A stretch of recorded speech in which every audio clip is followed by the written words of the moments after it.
राष्ट्रवादी काँग्रेसचे प्रमुख शरद पवारांनी महाराष्ट्र सरकारच्या शेतकरी कर्जमाफी योजनेतील बदलांचं जाहीर कौतुक केलं। सरकारच्या या निर्णयामुळे राज्यातील लाखो शेतकऱ्यांना मोठा फायदा होणार असल्याचं त्यांनी म्हटलंय।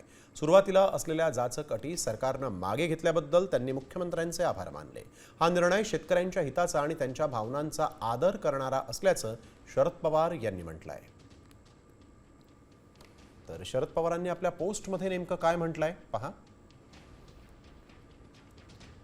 सततच्या नैसर्गिक आपत्ती, शेतमालाचे कोसळलेले दर या पार्श्वभूमीवर राज्य सरकारनं कर्जमाफी योजना जाहीर केली होती। परंतु कर्जमाफी योजनेत शासनानं 2019 कर्जमाफी योजनेचा लाभ घेतलेल्या शेतकऱ्यांना 50,000 रुपयांपर्यंतचा कमाल लाभ देण्याची घातलेली अट, तसंच नियमित कर्ज भरणाऱ्या शेतकऱ्यांना 25, 26, 26, 27 पीक कर्ज भरण्याची घातलेली अट यामुळे लाखो शेतकरी कर्जमाफी योजनेपासून वंचित राहण्याचा धोका होता।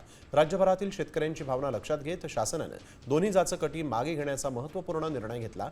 त्याबद्दल सरकारचे आभार। या दोन्ही अटी मागे घेण्यासंदर्भात लढा उभारणाऱ्या सर्व शेतकरी संघटना, त्यांचे नेते, राजकीय पक्ष, त्यांचे नेते आणि सहकाऱ्यांचं अभिनंदन।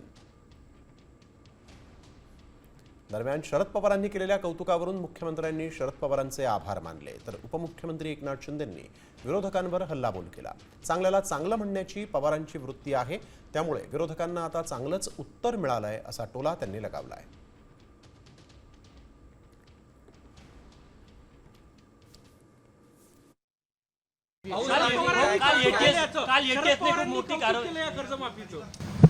त्यांचे आभार मी ऐकलं नाही, पण मी त्यांचा आभारी आहे। त्यांचे आभार मी ऐकलं नाही, पण मी त्यांचा आभारी आहे। शरद पवार साहेब हे ज्येष्ठ नेते आहेत। चांगल्याला चांगलं म्हणण्याची त्यांची वृत्ती आहे आणि अनेक वेळा त्यांनी ते दाखवून दिलेलं आहे। जे काही खोटं बोला पण रेटून बोला अशा प्रकारची वृत्ती काही विरोधी पक्षातल्या लोकांची आहे।